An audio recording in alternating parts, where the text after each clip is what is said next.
제일 똑똑한 천재 중에 천재만 뽑아서 그 친구들을 밤잠 안 재워가면서 일시키고 있는 곳이 화웨이라는 곳이고요. 이 화웨이에서 나오는 모든 기술들은 군대하고 바로 소통됩니다. 왜냐면 그냥 화웨이가 군대고 군대가 화웨이인 거예요.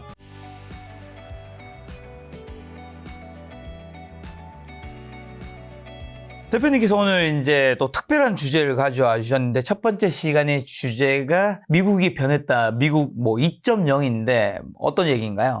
미국이 그동안 네. 이제 많은 분들이 보시면서 미국은 이렇게 하는 행동이 맞지 않나? 이런 행동들, 그런 게 너무 많이 바뀌고 있다라는 걸 아마 많은 분들이 느끼실 거예요. 그래서 이제 어떤 식이 바뀌었고 왜 바뀌었는지, 그리고 앞으로 어떻게 될 것 같은지에 대한 설명을 좀 해보도록 하겠는데요. 결론부터 말씀드리면 미국은 이제 완전히 바뀌었습니다. 여러분들이 알고 있는 미국은 이제 없어요. 확실히 없습니다. 그러면 이제 둘 중에 하나겠죠. 다시 예전에 우리가 알고 있는 미국으로 돌아오거나 아니면 그대로 있거나. 근데 돌아올 가능성 또 없습니다. 그러니까 지금 여러분이 보시기에 미국이 옛날에 안 그랬는데 왜 그러는 거야? 이런 생각은 앞으로 해봐야 의미가 없어요. 안 돌아옵니다. 확실히 안 돌아옵니다. 이거는 뭐 어떤 분들이 트럼프 때문에 뭐 이상해 뭐 이런 얘기 하시는 분이 있지만 그렇지 않아요. 트럼프 때문이 아니라 그냥 변한 거예요. 완전히 바뀌었다라는 걸 좀 말씀드리고 싶습니다. 여러 가지 측면에서 많이 변했다라고 생각할 수 있는 것 같아요. 그래서 이거를 어떻게 설명할까 하다가 제가 유튜브 채널에 저희 이제 유튜브 채널에 그냥요라고 해서 칠판에 쓰는 거 있잖아요. 그 10분짜리 영상을 제가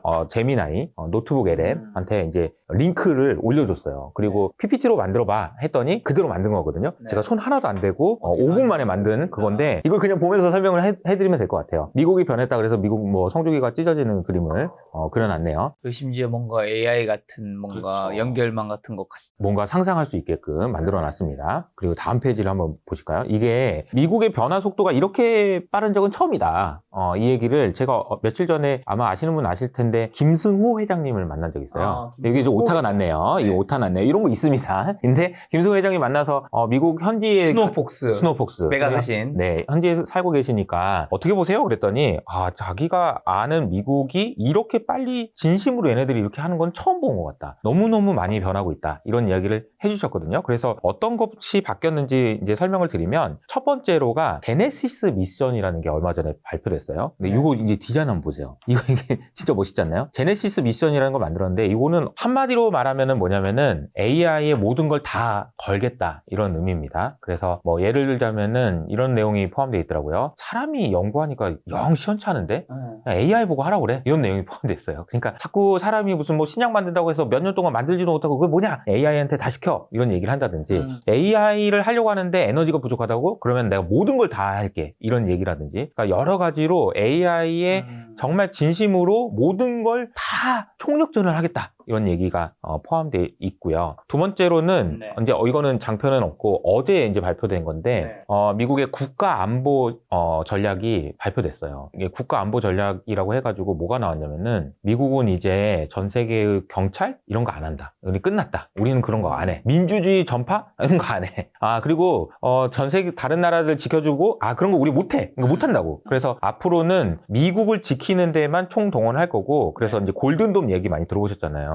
그런 거 하는데 우리가 집중하겠다라는 게 국가 안보 전략이 그냥 명시돼 버렸어요. 그래서 여러분들이 아시기에는 아니 저 미국이 뭐 중동이 뭐 문제가 있으면 민주주의가 문제가 있으면 다 달려가서 또 막 싸워주고 막 이런 거 그런 거 없습니다. 이제는 명시적으로 그런 게 없어졌다라는 거고요. 또 한 가지는 뭐냐면은 특정 산업을 밀어주는 정도가 옛날에 미국이라면 절대 하지 않았을 것 같은 일들을 지금 하고 있어요. 우리가 기억해 보시면 이제 박정희 대통령 시절에 무슨 국가 주도로 고속도로를 깐다든지 그렇죠. 뭐 반도체 아니면은 뭐 조선 산업 밀어주고 막 이런 거 했었잖아요. 그런 걸 우리는 산업 정책이라고 이야기하거든요. 정부가 주도로 해가지고 안 되는 산업인데 거기다가 세금이나 이런 걸 때려 박아가지고 되게 만드는 거죠. 미국은 그동안 산업 정책이라는 게 없었어요. 왜냐면은 아니 그냥 어떻게 하다 보면 잘 되는 거지 뭘 그걸 국가가 주도를 해 이런 분위기였는데 지금 아까 말씀드린 대로 AI뿐만 아니라 얼마 전에 이제 트럼프가 나 로봇도 지원할 거야 라는 얘기가 나왔고 나 이제 우주도 지원할 거야 이런 얘기가 조만간 나올 것 같습니다. 그러니까 트럼프가 특정 산업에 대한 몰아주기를 그냥 노골적으로 하고 있다라고 보시면 돼요. 그동안에는 조금 쭈뼛쭈뼛했다면 지금부터는 노골적으로 하고 있다 이런 이야기인 거죠. 그게 두 번째 증거고요. 세 번째는 연준인데요. 제가 이제 김 작가님 채널 나와서 연준 이야기도 되게 많이 했잖아요. 근데 연준 이야기를 할 때 제일 중요한 것 중에 하나가 뭐냐면은 독립성이에요. 그러니까 정부는 아무래도 경기를 부양시켜야 되니까 금리도 낮추고 이렇게 하자라고 얘기하는 경향이 크죠. 근데 연준은 물가가 올라가면 어떡하냐. 그러면 안 되니까 금리를 올리기도 하고 그래야 된다라는 이야기들이 네. 독립적으로 해야 된다는 얘기잖아요. 근데 이제 최근에 이제 이번 주에 이제 FOMC 회의도 있지만 아마 다음 달에는 파월이 사실상 해고되겠죠. 왜냐면은 다음 연준 의장이 1월 달에 임명이 될 가능성이 커요. 트럼프가 얘기를 했습니다. 이분이 이름이 케빈 하셋이라는 분인데요. 케빈 하셋이 어떤 분인지 제가 이제 대학교 때 그분이 쓰셨던 논문이나 이런 걸 봤더니 이분은 제가 느끼기에는 왕비둘기입니다. 비둘기 중에 최고 비둘기. 네, 그 말은 다시 말하면은 금리 인상 같은 건 안 할 것 같아요. 그런 정도로 아니, 왕비둘기입니다. 학증은 아니고 유력한 거죠? 매우 유력합니다. 왜 매우 유력하냐면은 그냥 이것도 베팅 사이트에 있어요. 베팅 사이트에서 돈 걸고 하는 건데 거의 지금 이분이 계속 80% 이상이에요. 그러니까 가능성이 매우 높다고 보시면 될 것 같고요. 근데 이분이 이제 금리 인하 같은 건 안 할 것 같고 왜 금리 인하 안 하냐? 그러면 이분은 물가를 왜 수요를 줄여가지고 물가를 잡지? 이런 질문을 대학교 때부터 하셨던 분이에요. 차라리 공급을 늘려서 물가를 잡으면 되는 거 아니냐라는 주의고 공급을 늘리기 위해서는 기업들의 규제를 풀어주고 그냥 투자를 더 많이 할 수 있도록 해주는 게 좋지.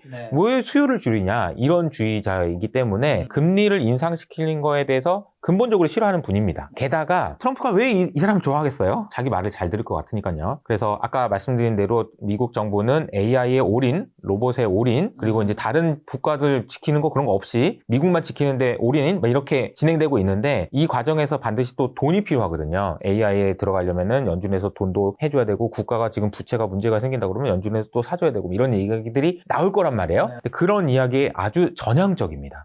트럼프 형님이 하시면 제가 좀 도와드려야죠. 이런 거죠. 그러니까 미국 정부에서 국채를 찍어낸다고 하면 연준이 사야죠. 이런 분위기라는 거예요. 이런 이야기를 들으면 아마 이제 전통 이코노미스트 분들 이런 분들은 극대노하실 겁니다. 아마 거의 뭐 욕이 나올 정도로. 근데 지금 그런 식으로 바뀌고 있다라는 거죠. 그럼 그 이유가 뭐죠? 미국이 왜 이렇게까지 바뀌고 있는 건가요? 제 생각에는 일단은 1945년 2차 세계대전이 끝났을 때 미국이 전 세계의 압도적 1위였잖아요. 근데 지금은 아니죠. 지금은 아니고요. 미국이 그동안 해왔던 행동들을 하는 것이 불가능해졌다라고 자체적인 판단을 한 것 같습니다. 그런데 이제 중국 때문인 거죠. 그러니까 중국이 미국보다 더 강해졌다 이런 얘기는 아니지만 압도적인 우위에 있진 않다라는 게 첫 번째예요. 그래서 또 한 가지는 뭐냐면은 여기 보이는 것처럼 AI가 어마어마한 가치를 가지고 있다는 겁니다. AI 먹으면 모든 걸 다 얻는다라고 이야기할 정도로 AI가 매우 중요한 단 하나의 게임이라는 거고요. 근데 또 한 가지는 뭐냐면 이 AI를 중국이 너무 잘한다라는 거예요.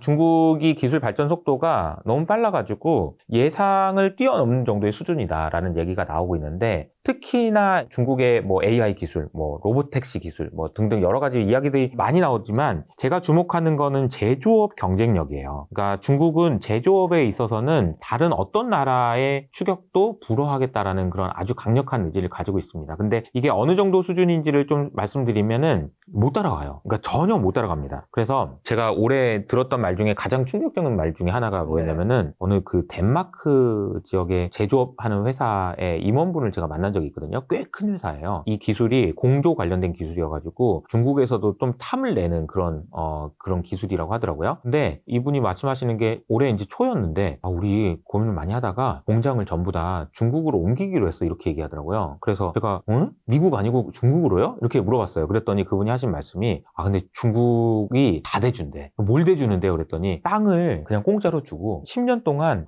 세금 한 푼 안 걷는다고 하고 심지어 관련된 인프라나 이런 거 다 깔아주고 공장 있으면 깔아야 되잖아요. 게다가 거기다가 이제 학원 뭐 이렇게 해가지고 학교 이런 것도 다 지어줘가지고 학생들의 교육까지 다 책임져 준다고 합니다. 그게 모두 보조금의 형태로 지원된대요. 그러니까 이거 왜 다른 나라에 있는 그런 기업들을 왜 보조금까지 줘가면서 데리고 올까요? 생각해보면 이거는 중국에서 아직 못하는 거거든요. 그러면 돈을 엄청나게 줘서라도 데리고 오겠다는 얘기고 제가 그 이후로 이제 뭐 다른 분들하고 들으면서 충격적이었던 거는 일본 기업 중에서도 많이 가고 있다. 이런 얘기가 나올 정도예요. 근데 여기서 제가 말씀드리고 싶은 핵심 포인트는 뭐냐면은 보조금입니다. 보조금. 그러니까 중국의 제조업이 어마어마하게 경쟁력이 있다는 건 다들 알고 계실 텐데 이 보조금을 도대체 얼마나 주는지는 아무도 알 수 없어요. 그러니까 천문학적인 보조금을 주는 걸로 알고 있습니다. 그래서 이 보조금 때문에 많은 기업들이 중국으로 가기도 하고 중국에 있는 기업들이 아니 이미 저 정도면은 그만 좀 공장 좀 짓지 하는데 공장을 더 지어가지고 다른 나라랑 원가 경쟁력을 엄청나게 키운다든지 이런 일들이 벌어지고 있다라는 거죠. 근데 제가 이제 미국이 바뀌었다는 얘기인데 중국 얘기를 좀 하고 있잖아요. 근데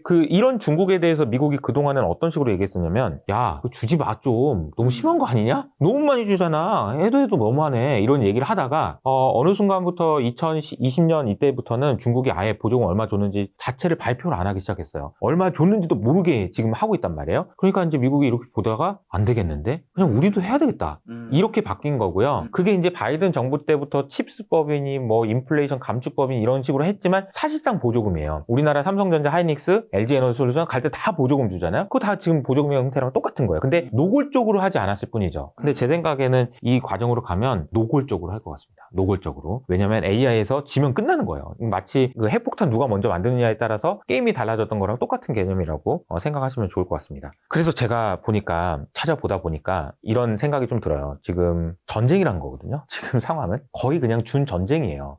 미국과 중국이 전쟁에 준하는 수준으로 싸우고 있다라는 건데 그것을 보여주는 굉장히 흥미로운 사례가 하나 있더라고요. 그게 뭐냐면은 이분입니다.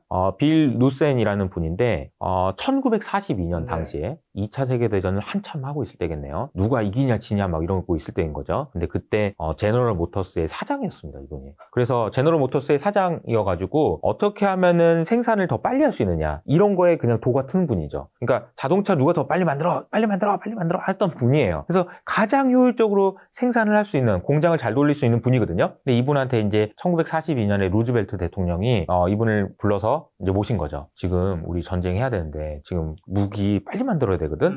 네가 와서 좀 해줘. 그러니까 제가 어떻게 합니까? 지금 난 지금 GM 해야 되는데. 그러니까 야 그러면은 내가 별 3개 달아줄게. 그래서 이분이 민간인으로서 최초로 군인으로 바로 삼성 장군이 된 이례적이네요. 굉장히 이례적이죠. 이런 일이 있었더라고요. 그래가지고 이분이 가가지고 군대를 다 뜯어고친 거죠. 빨리 만들기 위해서 생산성을 효율화시키기 위해서 빨리 한 거예요. 근데 이건 왜 그랬냐면 전쟁이었기 때문에 가능했던 일이잖아요. 그렇죠. 근데 이게 놀랍게도 지금도 그런 게 있더라고요. 이분들이거든요. 제가 이게 올해 이건 2025년인데 잘못 썼네요. 2025년 6월 달에 여기는 4분이 입대했습니다. 이 누구냐면은 처음에 팔란티어의 샴셴커라는 CTO고요. 메타의 앤드류 보즈워드라는 CTO, 오픈 AI의 이렇게 2명 입대했어요. 전 입대합니다. 이게 왜요? 좀 국가를 위해서. 제가 그래서 이거 보고 뻥 아니야? 아니 진짜더라고요. 진짜 뉴스에 나와 있습니다. 그래서 팔란티어의 샴셴커라는 분이 내년에 책을 쓰시거든요. 책의 이름이 모빌라이즈라는 책이에요. 한국말로 바꾸면 총동원하라 이런 의미예요. 총동원하지 않으면 우리 중국한테 진다 이런 이야기고요. 이분이 하신 말씀은 야 니네 지금 실리콘밸리 똑똑하다고 잘난 척하는 애들 니네들 잘 들어. 니네 지금 군대에 도움 안 주면 우리 지금 중국한테 져. 그럼 니네 가지고 있는 거 다 날아가는 거야. 알아서 해. 빨리 와서 도와줘. 라고 이야기를 하고 있어요. 그러니까 이 이야기를 들으면서 저희가 와 진짜 전쟁 하는데 진짜 전쟁이구나 이런 생각도 좀 들고 팔란티어의 샴셴커라는 분이 쓴 책에 보면 이런 내용이 나와 있습니다. 뭐라고 나와 있냐면은 지금 미국이 지금 수십 년 동안 쌓아온 무기가 있잖아요. 네. 그 무기가 중국하고 전쟁이 나면은 한 2, 3주 안에 다 떨어질 것 같다는 얘기를 해요. 근데 그 무기를 다시 만들려면은 2, 3주 안에 못 만든다는 얘기를. 그러면 이 얘기는 무슨 얘기냐면은 전쟁 나면 진다는 얘기 아닌가요? 그러니까 그동안 쌓아왔던 무기가 없어지는데 그 무기를 다시 만드는데 지금 미국의 제조업은 안 된다는 거예요. 그래서 이거를 빨리 만들기 위해서 AI 관련된 개발자들이나 이런 사람들이 지금 투입되고 있다. 그러니까 전쟁은 지금 AI라는 얘기를 많이 들어보셨을 텐데 이 사람들이 정말 준 군인의 물론 지금 여기서 이제 일도 하고 있으면서 군대에 가가지고 뭐 시스템을 개혁한다든가 이런 거를 본격적으로 지금 하고 있다. 근데 미국은 천조국에 불리면 국방비를 세계에서 제일 많이 쓰고 몇 년 전 자료이긴 하겠지만 제가 봤을 때 미국이 쓰는 국방비가 2위부터 10위까지 국방비 쓰는 합친 거랑 똑같던데 거의. 지금 이제 문제가 뭐냐면은 그 국방비가 쓸데없는 데 들어가고 있다라는 주장인 거죠. 샴셴커의 주장은 그 쓸데없이 무기 크게 뭐 전투기 크게 만들면 뭐하냐. AI로 드론으로 공격해버리면 지는데. 그러니까 지금 AI에 투자를 해야 되지 군대도 AI 투자라는 거예요. 그리고 군대도 너무나 낙후돼 있고 그래서 지금 이거 빨리 안 고치면 큰일 난다라는 그런 위기의식을 가지고 팔란티어부터 해가지고 지금 다 들어가서 다 뜯어고치고 있는 중이라는 거예요. 2차 세계대전 당시에는 무기 빨리 뭐 대포 이런 거 빨리 만드는 게 중요했겠지만 장갑차 만드는 게 중요했겠지만 지금은 AI 기술을 빨리 만드는 것이 전쟁에서 훨씬 더 유리하다라는 겁니다. 그 정도로 미국 사람들이 그러니까 소위 미국의 대중들은 모르겠지만 미국에 있는 주도하는 그런 세력들은 다 이런 위기의식을 갖고 있다라는 거고요. 여기까지 말씀드리고 나서 이제 중국 얘기로 넘어가면 중국은 원래 그렇게 하고 있었어요. 그러니까 트럼프 1기 때부터 이렇게 이미 하고 있었더라고요. 그래서 제가 이거 보다가 보면은 되게 놀랐는데 그 화웨이의 CEO가 그 2018년에 한번 트럼프한테 당해가지고 크게 이제 곤욕을 치렀잖아요. 그때 직원들 한 말이 지금부터는 전쟁이다. 이렇게 명시적으로 이야기했고요. 그래서 남은 직원들 전쟁이라고 생각하고 일할 일할 사람 말고 다 나가 그래가지고 다 쫓아낸 다음에 남아있는 직원들한테 한 얘기가 남은 직원들은 이제 특공대라고 부를 겁니다. 이렇게 얘기를 했고요. 그리고 화웨이에는 굉장히 특이한 문화가 하나 있는데 그게 문화가 뭐냐면 늑대 문화라는 겁니다. 울프 컬처라고 해가지고 공격적, 집단적 생존을 위해서 일을 하는데 가장 대표적인 사례가 침낭이에요. 제가 얼마 전에 신영환 대표님이라고 이분이 이제 중국에 다녀오셔가지고 화웨이 다녀오셔가지고 얘기를 들었는데 화웨이가 하나의 그냥 정말 아름다운 캠퍼스처럼 돼 있더라고요. 도시인데 그 안에 보면은 직원들이 일하는 곳을 볼 수 있는데 모든 자리에 전부 침낭이 있다고 하더라고요. 그러니까 이 친구들은 제일 똑똑한 천재 중에 천재만 뽑아서 그 친구들을 밤잠 안 재워가면서 일시키고 있는 곳이 화웨이라는 곳이고요. 이 화웨이에서 나오는 모든 기술들은 군대하고 바로 소통됩니다. 왜냐면 그냥 화웨이가 군대고 군대가 화웨이인 거예요. 그러니까 이미 옛날부터 이렇게 하고 있었다라고 중국은 하고 있다는 거죠. 그래서 지금 보면은 중국에서 나타나는 현상들을 보면은 와 이게 얘네들은 엔비디아 칩도 안 가져왔는데 어떻게 이런 걸 만들었어? 딥시크 어떻게 만들었어? 다 이런 사람들이 만들고 있다라는 거죠. 그래서 지금 상황을 이제 정리를 해보면 이런 겁니다. 처음에 제가 말씀드린 거는 미국이 완전히 변했어요. 네. 장난 아니에요. 근데 왜 변했느냐면요. 중국 때문이에요, 결국은. 근데 이게 변하겠냐는 거죠. 안 변한다는 겁니다. 네. 그래서 우리가 이제 투자할 때는 이런 부분들을 알고 투자를 해야 되지 않을까라는 생각이 듭니다. 자, 근데 이제 아까 전에 FOMC 말씀해 주셨는데 이번 주에 FOMC가 있잖아요. 간망세가 기대감이 공존하고 있지만 분위기가 금리 인하가 약간 좀 기정사실화 되고 있는 상황인데 문제는 내년에 뭐 금리 인하가 원활하지 않을 수 있다라는 또 그런 긴장감도 있더라고요. 지금 우리가 주목해야 될 그럼 진짜 정책 신호는 점도표의 변화일까요? 그리고 이번 주에 금리 인하는 거의 현재로서는 뭐 거의 확정인가요? 금리 인하는 확정에 가깝다고 네. 보시면 될 것 같고요. 대신에 이제 1월 달에 금리를 할 거냐 말 거냐를 이제 파월의 입에서 확인해야 될 텐데 그렇죠. 관심이 없겠죠, 사람들이. 그 사람은 이제 떠날 사람이잖아요. 근데 떠날 사람이지만 어쨌든 내년 5월 달까지는 하긴 5월 하겠죠. 달까지는 자기 곤조를 가지고 해버리면 그럴 수 있죠. 영향을 근데 받을 수 있죠. 이미 지금까지 사실 말을 한 번도 안 들었는데. 그렇죠. 말을- 그럴 수도 있는데 네. 파월의 힘은 점점 떨어지겠죠. 특히나 그렇죠. 후임이 이제 결정된 이후로는 더 떨어지겠죠. 약간 이거는 김 부장에 비유하자면은 저기 딴 데로 자천된 거랑 비슷한 거죠. 김낙수가 1월 달부터는 김파월. 그래서 좀 맨하튼 자가에 사는 연준에서 일하는 김파월 씨가 이제 자천되는 파월이 돈은 좀 많더라고. 아 그럼요. 몇백억 있으시던데. 그럼요. 아니 이제 자천전이 아니라 이제 뒷방늙은이라고는 너무 심한 거지만 어쨌든 후임이 결정되면 영향력이 없잖아요. 그분이 얘기하는 게 그분의 얘기를 이제 연준 의원들도 들을까요? 그러니까 그분의 얘기에 대해서 무게감을 크게 실을 필요는 없지 않을까 이런 생각이 들고요. 또 한 가지는 개인적으로 내년에 이제 연준에서 우리가 생각해봐야 되는 거는 금리 인하가 아니에요. 뭐예요? 금리 인하 하냐 안 하냐가 아니고요. 돈을 푸냐 안 푸냐인 것 같아요. QE를 다시 하냐 안 하냐. 큐티는 끝냈잖아요. QT는 이제 얼마 전에 끝났고 음. QE를 다시 하느냐 안 하느냐 가지고 네. 얘기들이 많이 나올 것 같습니다. 네. 아까 말씀드린 대로 케빈 하셋이라는 분은 정부에서 뭐 부채를 더 찍어놔야 됩니까? 그럼 제가 사둬야죠. 이렇게 얘기하는 사람이라서 그걸 얼마나 노골적으로 하느냐의 문제지 네. 결국 이제 시간의 문제라고 생각을 합니다. 그렇게 생각해 보면은 결국은 또 통화량이 증가하고 네. 화폐 가치가 떨어지는 건 계속 되는 거예요. 그래서 이 돈들이 어디로 가는지를 좀 집중해서 보시는 게 필요할 것 같은데 네. 미국이 변했는데 미국이 변하고 나서 하는 행동을 보면 돈이 어디로 흘러갈지가 보인다.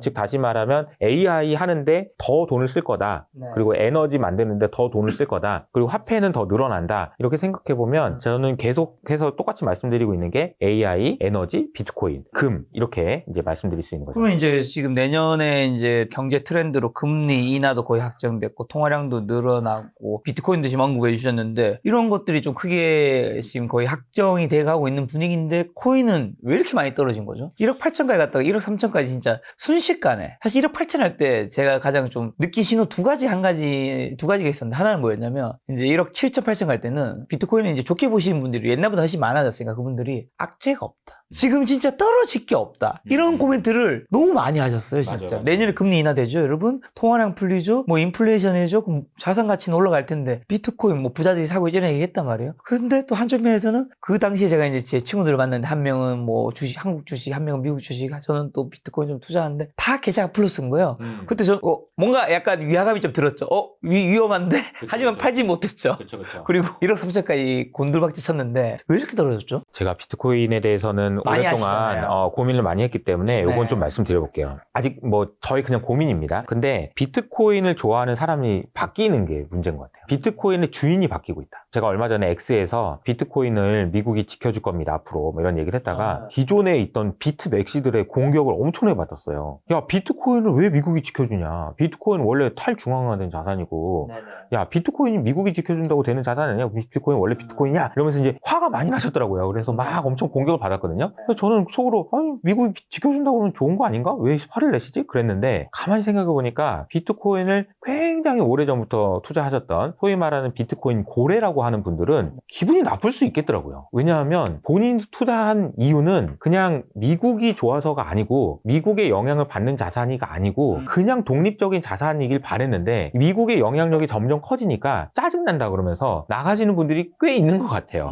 그래서 최근 현상을 보면은 그냥 비트코인을 파는 사람 누가 파는지 보면 진짜 막 100만 원, 1000만 원에 사셨던 분들이 파세요. 그러니까 그분들이 기분이 왜 나쁜지는 모르겠지만 그냥 올라가면 좋은 건데 물론 나빴는지 어쨌는지 그분들이 많이 파시는 게 좀 영향인 것 같고요. 반대로 보면은 미국 이외의 지역 그러니까 얼마 전에 지난주에 브릭스 국가에서 굉장히 신기한 걸 내놨는데 그게 뭐냐면은 유니트라는 화폐를 만들었어요. 유니트라는 화폐는 뭐냐면은 금을 40% 넣고 브릭스 국가의 통화를 60% 넣어가지고 새로운 통화를 만드는 거예요. 디지털 화폐를. 그래서 이 브릭스 국가 내에서의 무역할 때는 이걸로 하자라는 얘기였거든요. 그러니까 약간 그 인상이 어떤 식으로 바뀌고 있냐면은 중국 그리고 브릭스 관련된 애들은 금 그리고 미국은 비트코인 이런 느낌으로 조금 바뀌고 있는 것 같다라는 생각이 좀 들더라고요. 그래서 미국은 여전히 지금 비트코인이 진심이에요. 그리고 코인에서는 계속해서 연일 나오는 뉴스는 이 산업을 활성화시키기 위해서 뭘 해야 될지 SEC가 1월 달부터 뭘 할지 막 이런 얘기 되게 많이 나온단 말이야. 근데 지금 중간에 있어 나는 미국 편도 아니고 중국 편도 아니고 나는 비트코인이야 이랬던 사람 입장에서는 비트코인 점점 미국의 영향력으로 커져가는 상황이 마음에 안 들었을 수도 있겠다라는 생각이 좀 들더라고요. 그래서 왜 이게 빠지는 건지 저도 좀 이해가 잘 안 되고 그랬는데 그런 손바뀜이 있었을 수 있겠다라는 생각이 좀 들고요. 그리고 비트코인이 빠지기 시작했던 시점이 또 보면은 미국이 캄보디아 때릴 때부터였거든요. 캄보디아를 때리는 게 왜 그 영향이 있지 생각해 보면은 캄보디아 그 범죄 조직에 가지고 있는 비트코인을 압수한다라는 거잖아요. 근데 그 물량이 직접 나올지 어쩔지는 모르겠지만 그 캄보디아에서 불법 그 사업을 하던 사람들이 가지고 있었던 코인이 어떤 식의 형태든 매물로 나오지 않았을까? 그리고 또 그와 비슷한 행동을 하고 있는 다른 누군가도 모든 다른 걸로 바꾸려고 하는 그런 시도들이 있지 않았을까? 왜냐면 이걸 그대로 놔뒀다가는 미국한테 뺏기게 생겼으니까 그런 생각을 좀 하게 되는 것 같습니다. 그러니까 크게 보면은 앞서 말씀드린 대로 화폐의 가치가 떨어지고 그냥 한정되어 있는 수량의 비트코인의 가치는 장기적으로 봤을 때 우상향한다라는 신뢰는 전혀 변함이 없는데 이 과정에서 생기는 손바뀜들이 굉장히 많은 것 같다. 그래서 지금은 약간 혼란스러운 상황이긴 하지만 그렇다고 해서 비트코인에 대한 믿음을 걷어들이거나 그럴 상황은 전혀 아닌 것 같다. 이런 생각입니다. 한간에는 7, 8천만 원까지 조정받을 수 있다는 얘기도 있고 하던데 뭔가 가격의 떨어짐이나 앞으로의 좀 전망은 어떻게 보시나요? 전망은 뭐 제가 잘 몰라서 잘 모르긴 하지만 더 빠질 수도 있겠죠. 근데 팔았었나요? 저는 안 팔았죠. 네. 그리고 30% 정도의 조정이 지금 진행된 거거든요. 고점 대비 꽤 큰 폭의 조정이죠. 근데 까지 빠지면은 이제 뭐 그렇게 될 수도 있겠지만 그 정도 하락하면 저가 매수가 또 나올 수도 있을 거라고 생각을 합니다. 미국에서는 살려고 하는 수요들이 되게 많아요. 그리고 특히나 지금 보면은 뭐 시티라든지 주요 이제 미국에 있는 금융기관들은 이거를 이제 연기금이나 이런 데도 이게 편입하겠다 이런 움직임도 보이고 있거든요. 그러니까 살 사람들은 많아요. 이제 가격이 싸지면은 아마 생각이 바뀔 겁니다. 어떻게 생각해 보면은 기존에 투자하고 있는 저를 포함한 비트코인 홀더들은 가격이 빠지면 기분이 나쁘겠지만 못 샀는데 사고 싶은데 못 샀던 사람들 입장에서 가격이 빠지면 또 좋은 거거든요. 그러니까 어느 순간에는 또 들어오는 그런 상황도 나타날 거다. 그래서 가격 조정이 아주 더 심해지지는 않을 것 같다라고 생각합니다. 30%가 뭐 비트코인 역사상은 엄청 크다고 말할 수 없을 수도 있겠지만 금액 대비로 해버리면 이제 옛날에는 뭐 1억 뭐 5천만 원인 게 30% 떨어진 거고 1억이 30% 떨어지면 뭐 7천이 되는 거지만 이제 1억 8천에서니까 이제 그 절대값이 너무 커져 버렸으니까 이 폭이 훨씬 더 크게 느껴지실 것 같아요. 가격이 올랐으니까 그런 현상은 자연스러운 현상이라고 생각하는데요. 원래 비트코인 투자를 해보신 분은 아시겠지만 80% 하락도 각오를 해왔어요. 그리고 그거를 이제 한 사이클 몇 사이클을 거쳤느냐에 따라서 구간이라서 투자자들의 이제 굳은살이 굉장히 이제 다르잖아요. 잘 버텨야 되는 그런 구간이라고 저는 생각합니다. 네. 자, 그럼 이번 주제를 좀 정리하면 어쨌든 지금 미국 2.0 시대에 금리 인하하고 있고 통화량은 풀리는 내년에 그리고 미중 패권 전쟁 이런 상황에서 좀 투자 포인트 좀 정리해 주신다면요. 그러면. 뭐 같습니다. 그러니까 통화량은 늘어날 거고요. 네. 계속해서 뭐 금리 인하뿐만 아니라 미국은 더 진심으로 미국이 원하는 그런 산업에 돈을 계속 넣을 거고요. 그게 로봇과 우주가 내년에 로봇, 해당될 수 있다. 우주, AI, 에너지 다 관련된 겁니다. 근데 또 이게 항상 12월이 아니고 1월에는요. 다들 이게 그 희망에 차요. 12월쯤 되면 뭐 되겠냐, 뭐 망하지 않겠냐, 뭐 엄청 뭐 비관적이다가 1월 딱 되면 그냥 일출도 한번 보고 올해는 한번 또 운동도 좀 하고 담배도 좀 끊고 그렇죠. 재테크도 좀 하고 그렇잖아요. 항상 늘 그렇거든요. 그래서 1월 달에도 뭐 미국이 되겠어 이러다가 또 미국이 또 한다 그러면 또 되지 않을까? 로봇이 어떻게 또 되지 않을까? 이런 현상들이 나타날 거라서 관심 있게 그 섹터를 공부하시면 좋은 투자 기회를 찾으실 수 있지 않을까 이렇게 생각합니다. 로봇과 AI, 우주, 에너지라면 한국과 미국 중에서는 미국 주식에 투자하는 걸 더 추천하시겠네요? 그렇죠. 미국 주식 그리고 이제 한국에서는 저는 이 관련된 게 코스닥이 많아요. 코스닥에 로봇 관련된 거 많죠. 그렇죠. 뭐 바이오도 많고 그래서 코스닥이 12월, 1월 이렇게 해가지고 또 이제 올라갈 수 있으니까 코스닥도 코스피도 좋지만 안 그래도 코스닥에서도 코스닥 활성화 정책 나올 수 있다 이런 코멘트 하면서 코스닥 시총 상위에 있는 뭐 바이오, 뭐 로봇, 2차 전지 관련주들이 조금 좋은 평가를 받을 수 있다 이런 얘기가 나오는데 네, 그러니까 근데 그거는 저는 개인적으로는 트레이딩 할 수 있는 내년 1월, 2월 달까지 트레이딩 할 수 있는 아이디어 정도로 생각하시면 좋을 것 같고 네. 미국에서 이제 좋은 아이디어를 찾아보시는 게 좋겠죠.